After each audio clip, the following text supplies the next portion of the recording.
We begin with the news that local health officials are investigating a foreign national who arrived in the island last night with symptoms of malaria. The man, who arrived on a flight from Guyana, is now being held in quarantine at the Kingston Public Hospital.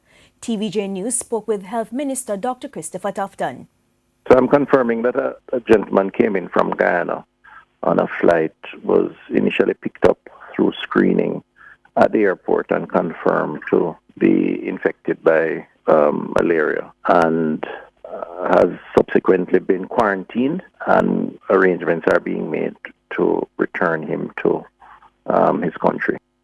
He said effective screening at the Norman Manley International Airport alerted the authorities to the infected passenger. So all the protocols have been observed, and it's really what the system is all about, which is why we do the screening and in terms of certain flights coming in. So the system has worked, but there's no need to fear, and arrangements are being made to send him back to his country. The health minister reported 2 imported cases of malaria last month, and last year there were 3 imported cases. Symptoms of malaria include fever, chills, headache, sweat, fatigue, nausea, and vomiting.